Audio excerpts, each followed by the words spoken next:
आपको कभी बहुत तेज पिटाई हुई इसकी स्मृति है या नहीं?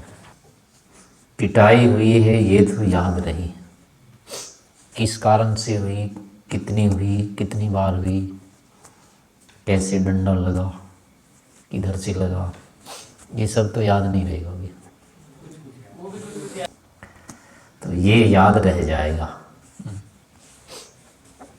जब तक जीवन है, तब तक रह जाएगा। तो अब ये होता है कि ये कैसे याद रह जाता है, क्यों याद रह जाता है, और याद रहने के क्या परिणाम होते हैं। यदि ये याद रह गया तो और भी चीज़ें याद होगी। सुख दुख, प्रायः सुख से ज़्यादा दुख याद रहते हैं। अधिक से अधिक कई बार सुख आया हुआ होगा, लेकिन वो याद नहीं रहेगा, ना ही किसी को बता पाएंगे। जितना दुख से निकल के बता देते हैं, सुख भोगने के बाद नहीं बताते। इतने लड्डू खा गए थे, इतने खा गए, पेट खराब हुआ था तब तो बता देंगे, लेकिन कुछ नहीं हुआ और फिर 50 खा गए, 60 खा गए, ऐसा नहीं बता पाएंगे। सुख प्राय याद नहीं रहता है, दुख रह जाता है।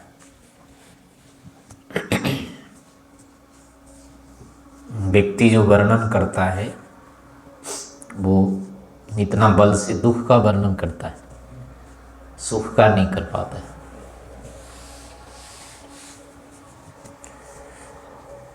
उसमें कारण ये होता है कि एक तो समझता है कि मैंने अब उस दुर्बुद्धि को छोड़ दिया है, अब मैं विद्वान हो गया। उसमें बुद्धिमान नहीं था, अब मैं हो गया हूँ, तो ऊपर उठ गया। तो वो बताने के लिए बताता है। और सुख वाले में क्या होगा? मूर्ख सिद्ध होगा, क्योंकि जिस सुख की बात करेगा वो सुख क्या है? बुद्धिमानों में पहले से मूर्खता सिद्ध है। मूर्ख ही ऐसा करेगा, क्योंकि एक रोटी से जितना सुख होता है वो 10 रोटी से ज़्यादा होगा। और जितना अधिक खाता है उतना अपमानित होगा। तो लौकिक सुख जितना अधिक लेता है व्यक्ति, बुद्धिमानों की दृष्टि में, विद्वानों की दृष्टि में वो उतना पशुवत होता है, बुद्धिमान नहीं होता। इस कारण से हम बता नहीं पाते और याद भी नहीं रहता है। वो दुख तो याद रहता है। इसका भी कारण ये है, सुख नहीं याद रहता है। सुख में जो होती है बुद्धि बंद हो जाती है, यानी सुख के साथ तमोगुण होता रहता है, उभरता है। वो बुद्धि आगे चलने नहीं देती है, चलती नहीं है उसमें, बस तृप्त हो जाते हैं या बस भूल जाते हैं। अत्यधिक उसमें तादात्म्य हो जाता है, इसलिए अपने से अलग नहीं कर पाते उसमें, और दूसरे के आश्रित भी नहीं होते हैं इतने। दुख होने पर क्या होता है? चारों ओर से बचने के लिए प्रयास हो जाता है, अनेकों के आश्रय ढूंढने लगते हैं वहाँ, तो सामान्य रूप से बुद्धि अधिक चलने लगती है। सुख में तो बंद होके सो जाते हैं, बस वहाँ ज़्यादा विचार नहीं करते हैं, बिसी नहीं बनाते, तो एक तरह से बुद्धि ठप हो जाती है उसमें।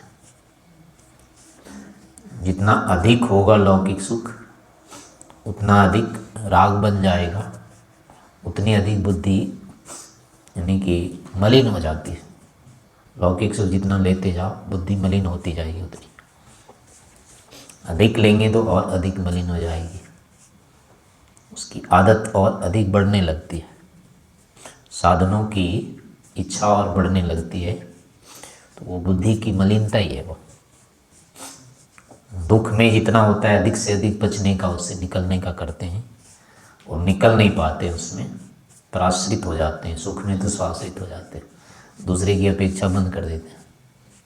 जितना अधिक सुख होता है उतना दूसरे को हटा देते हैं, नहीं चाहिए कोई नहीं, हम अकेले हैं। और दुख में होता है कि नहीं कोई तो चाहिए, तो इस कारण से अपेक्षा से वहाँ बुद्धि अधिक चलती है, ध्यान अधिक रहता है। तो इसलिए भी, और दूसरा होता है कि दुख से हम एक प्रकार से मरते मरते बचते हैं। जैसे अधिक दुख अगर हुआ और चलने देंगे तो क्या होगा परिणाम, मरेंगे। तो इसलिए वैसे वाले भी दुख ज़्यादा याद रहते हैं जिसमें मरने जैसी स्थिति आई हो। कम वाले दुख भी उतने याद नहीं रहते हैं, लेकिन जितने अधिक भयंकर रहते हैं दुख,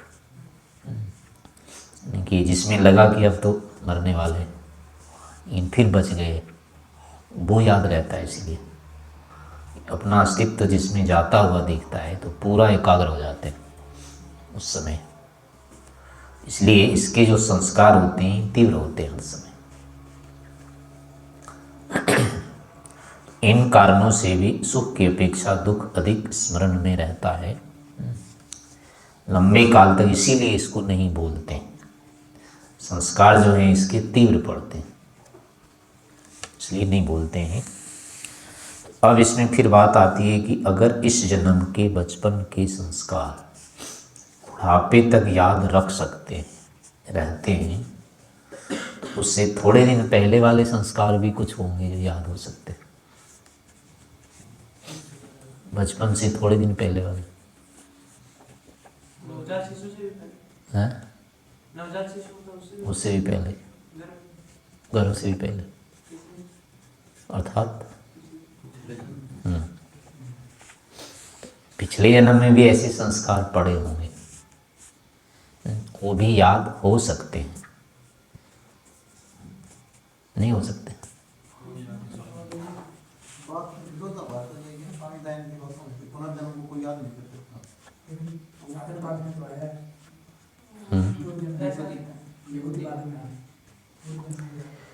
विषय की स्मृति इस जन्म में भी अभी आई ना, जैसे बात की पिटाई कैसे हुई, पहले थप्पड़ इधर लगा था या इधर लगा था, वो नहीं याद रहता है ना।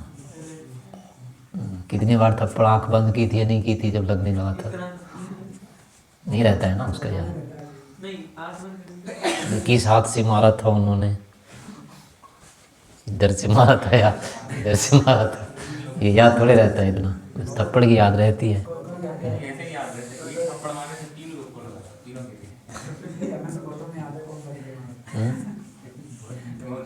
तो हाथ भीगा हुआ था या सूखा हुआ था, हर बार वाले याद तो नहीं होंगे। वही है ना, कहने का मतलब है कुछ तो याद रह जाता है, सारा याद रहे ये आवश्यक नहीं है, लेकिन ऐसा भी नहीं कुछ भी याद नहीं रहे, यही होता रहता है ऐसा।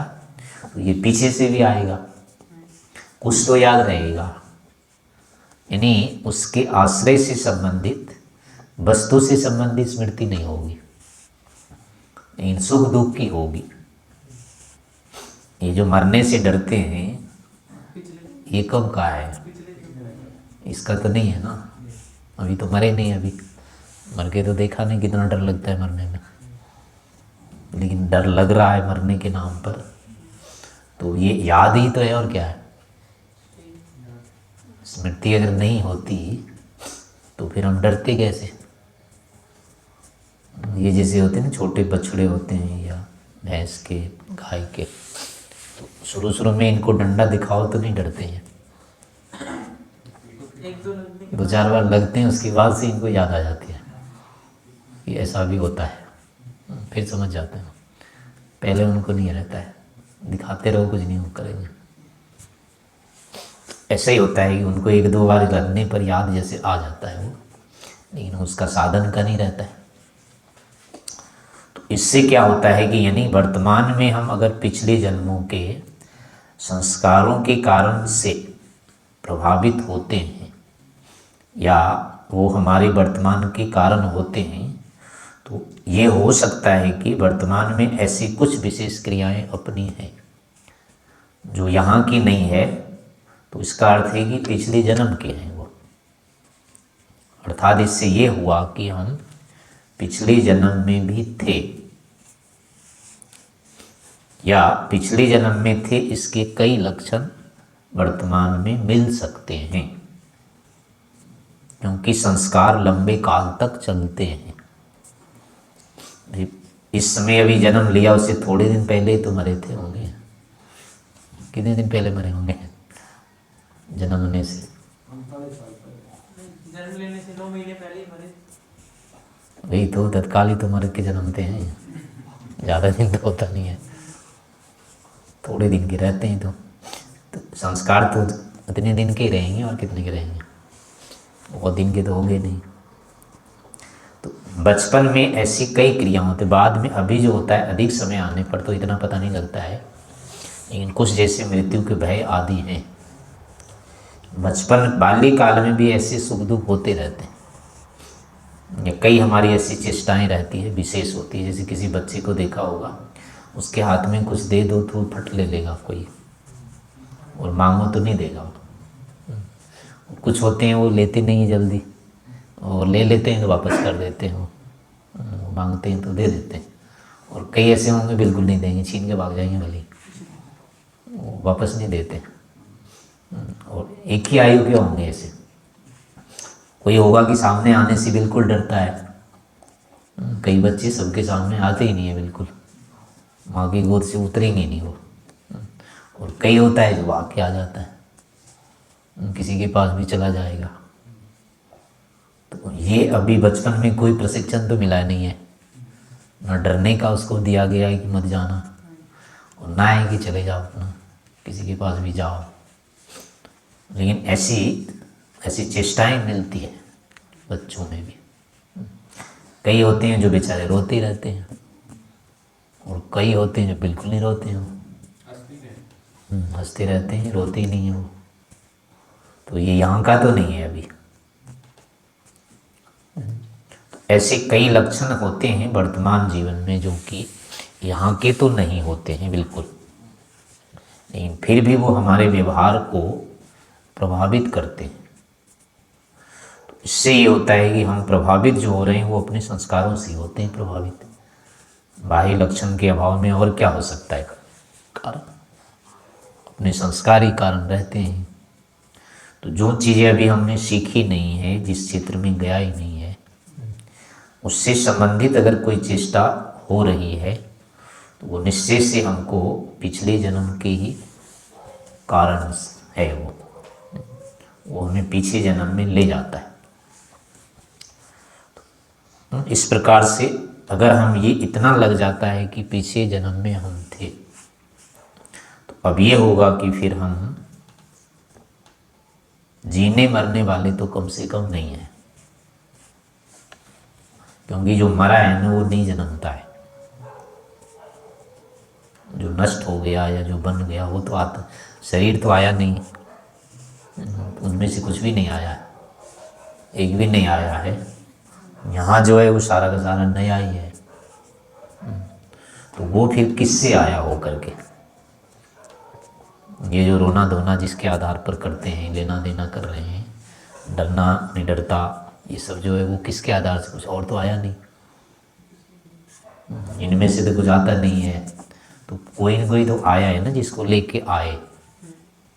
तो अब वो चाहे सूक्ष्म शरीर है या फिर हम स्वयं आत्मा ही है, कुछ तो बचते हैं जो इसके साथ समाप्त नहीं होता है, कुछ बचा रह जाता है जो कि यहाँ का है ही नहीं वो। तो जब यहाँ का नहीं है तो इसका अर्थ हुआ कि पीछे का है। कई में देखेंगे एक ही पाठ है, एक ही से पढ़ा गया, और एक को याद हो गया, दूसरे को नहीं याद होता है।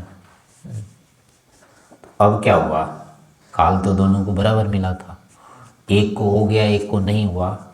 तो अब ये होगा कि पीछे जिसको पहले सुना था पढ़ा था उसको तो जल्दी हो ही जाएगा दोबारे में, या जो पाठ यानी पहले पढ़े हैं उसी को दोबारे पढ़ते हैं तो वो उतना कठिन नहीं लगता है। एकदम से नया नया पढ़ते हैं तो वो कठिन लगता है। जैसे योग दर्शन पहला पाद पढ़ रहे होंगे, तो पढ़ते समय जितना कठिन लगा होगा दूसरे में उतना नहीं लगेगा। पहले में जैसे लगता है कि बिल्कुल समझ में नहीं आ रहा है, लेकिन वही पाठ आगे जाते जाते ऐसा नहीं लगता है, फिर लगता है कुछ तो आ रहा है। यानी कि जो पहले के सूत्र हैं ना, ये सब अनुभूत, विषया, स्मृति आदि, तो जिस स्तर के सूत्र ये हैं, इसी स्तर के ये सब क्षीण वृत्ति अभिजात शिवादि से शुरू होता है जो प्रकरण, वो कोई सरल नहीं है। वितम्बरा तत्प्रज्ञा आदि से आगे जो 3-4 सूत्र हैं, ये अंतिम सूत्र है। अंतिम सूत्र समझ में आ गया है कि नहीं आया? पहले पाद का तस्यापि निरोधे सर्व निरोधान निर्विजय समाधि, इसको पढ़ करके, और पीछे का जो सूत्र है योगस्य वृत्ति निरोधा, इन दोनों में कौन सा सरल है? और पहले दिन कैसा लगा होगा? तो अब यही है कि इसकी अपेक्षा वो सरल है, योगचित विलीन में गिना दिया है बस।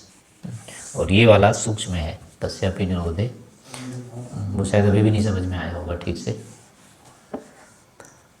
तो लेकिन पढ़ते समय अब ऐसा नहीं लगा होगा, पहले जब पढ़ रहे होंगे तो जितना ऊट पटांग सा लग रहा होगा, अंतिम पढ़ते पढ़ते ऐसा नहीं लगा होगा, उसकी अपेक्षा से ये सरल ही लगा होगा। तो ऐसा कैसे हो गया? यानी बहुत सारे ऐसे शब्द थे, बहुत सारे ऐसे भाव थे, बहुत सारे ऐसे वाक्य थे, वो पीछे आ गए, वही उन्हीं की आवृत्ति हो गई है यहाँ तक आते आते। तो इस कारण से क्या होता है, फिर वो अपने आप सरल हो जाता है। सभी शास्त्रों में प्रायः ऐसा होता है, आप पाठ का जब आरंभ करते हैं वो कठिन ही लगता है, ऐसे लगता है समझ में नहीं आ रहा है, लेकिन वो पूरा होते होते वो कुछ नहीं लगता है, फिर वो लगता है बिल्कुल सरल है। तो जबकि स्तर एक जैसे होता है, पहले वाले के बाद वाले से कम ही स्तर होता है, फिर भी वो इतना अधिक कठिन लगता है पहले। तो ऐसा जैसे अब एक ही पाठ में ऐसा होता है, अभ्यास के कारण से आगे सरलता होती है। तो ये नियम दूसरी जगह भी लगेगा, सरलता जहाँ जहाँ भी हो रही है वो अभ्यास के कारण से ही है। जिनका अभ्यास नहीं होता है वो कठिन होता है, वो सरल वो होता है जो अभ्यस्त होता है। पाठ में करके आप देख सकते हैं, कोई सूत्र याद नहीं हो रहा है पहले बार में, लेकिन उसको 10 बार कर लो तो वही याद हो जाता है फिर। तो अब इसमें क्या विशेषता है? सूत्र तो वही है, पहले भी वही अक्षर थे, वही शब्द थे, वही उनका क्रम था, कुछ भी नहीं बदला है, लेकिन अब पढ़ते हैं तो पट हो जाता है, पहले नहीं हो रहा था। ऐसे अष्टध्यायी याद करने में भी होता है, पहले 5 भी याद नहीं होता है, लेकिन करते करते 50 भी याद कर लेते हैं अंतिम में आगे जाते जाते। तो उसमें कारण यही होता है कि कई सारे शब्द जो होते हैं अक्षर तो वही रहते हैं, वर्णों का वर्णानुक्रम भी प्रायः वही का वही आगे मिल जाता है। तो इसलिए संस्कार बन जाते हैं पहले के, और वो आगे वाले में मिलते जुलते होने से फिर वो उसमें सरलता हो जाती है। तो इसका अर्थ ये हुआ कि अब वर्तमान जन्म में कुछ ऐसे कार्य हैं जो सरल लगते हैं, कुछ है जो कठिन लगते हैं बिल्कुल, और अभ्यास दोनों में से किसी का नहीं किया हुआ है, दोनों ही नए हैं एक तरह से कार्य, लेकिन एक में सरलता लग रही है, एक में कठिनाई लग रही है। तो ये सीधे सीधे पिछले जन्म का कारण है। यानी एक में जिसमें आवृत्ति है वो सरल होगा, जिसमें आवृत्ति नहीं है वो कठिन लग रहा है। कल को उसकी भी आवृत्तियाँ बन जाएगी तो वो सरल हो जाएगा। बोलने में, चालने में, लेने में, देने में, पढ़ने में, पढ़ाने में, यानी जिन जिन क्षेत्रों में जिसका जिसका अभ्यास है रहा है पिछला, वो उसके लिए सरल होंगे, और जिनमें नहीं है अभ्यास वो कठिन रहेंगे। तो अब इस जीवन में बिना अभ्यास किए जो कार्य कुछ सरल लग रहे हैं, किसी को पढ़ना सरल लगता है, किसी को काम करना सरल लगता है, किसी को उपासना करना सरल लगता है, किसी को फावड़ा चलाना अच्छा लगता है, किसी को यज्ञ में बैठना अच्छा लगता है, किसी को नहीं लगता है। तो ये सब इसलिए भेद हैं कि जिनके अभ्यास जिसके हैं उसमें उनकी सरलता है, जिसका नहीं है उसमें कठिनाई लग रही है। तो ऐसे कई सारे लक्षण मिल जाएंगे जिनका अभ्यास इस जीवन में नहीं किया है अपने, लेकिन वो फिर भी अपने को सरल लगते हैं, वो करना कठिन नहीं लग रहा है कि ये कर लेंगे।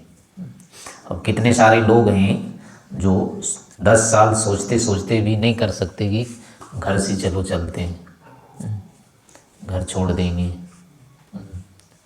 आध्यात्मिक में ध्यान में ज्ञान विज्ञान करेंगे, ये करेंगे। 20 साल क्या नहीं, 50 साल में भी नहीं सोच सकते, नहीं सोच पाते हैं। और कोई जो है कि बचपन में सोच लिया कि चलो चलते हैं। तो अब ये ऐसे नहीं हुआ, यहाँ तो किया नहीं, यहाँ तो दोनों एक जैसे ही थे। जो वो खा रहा था, वो पी रहा था, जो कर रहा था, दोनों वही तो कर रहे थे। लेकिन एक ने निर्णय ले लिया, दूसरे का निर्णय नहीं हो रहा है। तो ये पिछले जन्म के कारण से है। तो यहाँ जो भी व्यक्ति सामान्य अवस्था से उत्कृष्ट दिख रहा है किसी भी क्षेत्र में, अगर वो विशेषज्ञ है तो इसका मतलब है वो पिछले जन्म में था। यहीं से उसका आरंभ नहीं हो सकता है, क्योंकि दूसरे का नहीं है। अगर सबका आरंभ यहीं होता तो सब एक जैसे चलते, लेकिन बराबर किसी का चलना नहीं होता है, यहाँ सब आगे पीछे रहते हैं। इसका मतलब होता है कि पीछे से ये आ रहे हैं। तो अब इसी के साथ फिर ये हो जाता है कि इन चीज़ों में से कोई भी अपने अधिकार में नहीं होता है। संस्कार हम बना सकते हैं क्या? मिटाना भी कठिन होता है, बनाना तो क्या हुआ।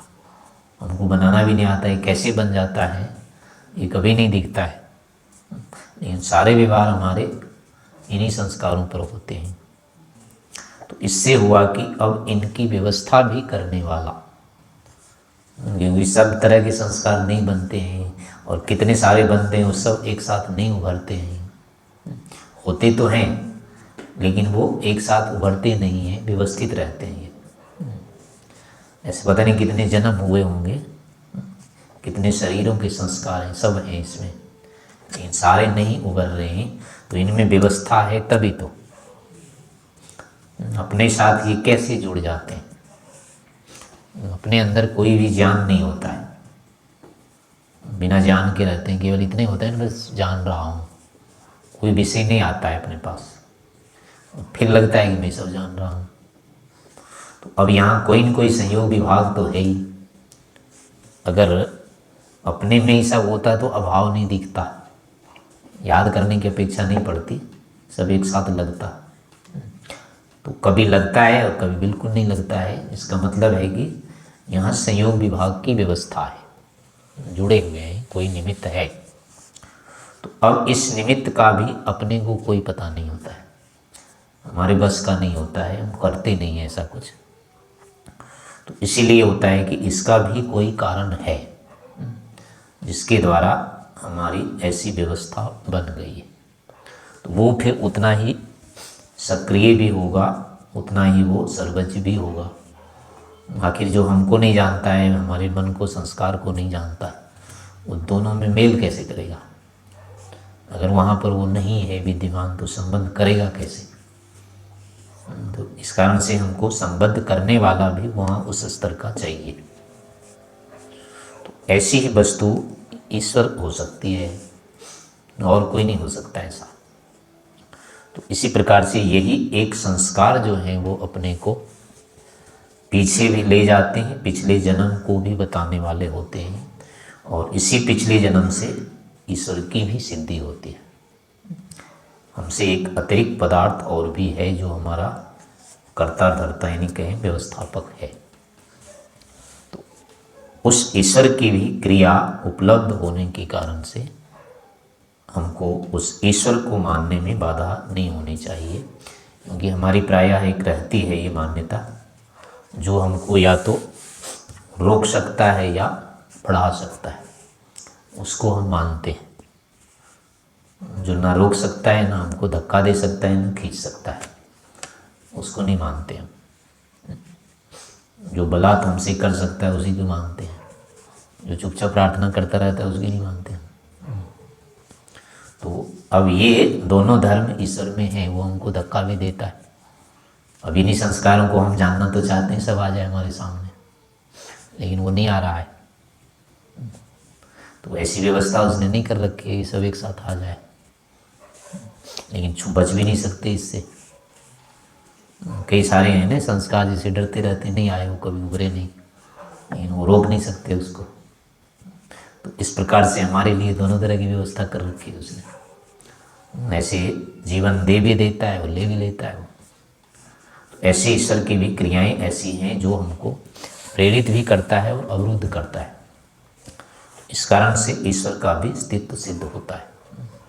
तो इस रूप में अपने इन संस्कारों के आधार पर आत्मा के स्वरूप को, पूर्व जन्म को, ईश्वर को याद करने का प्रयास करना चाहिए।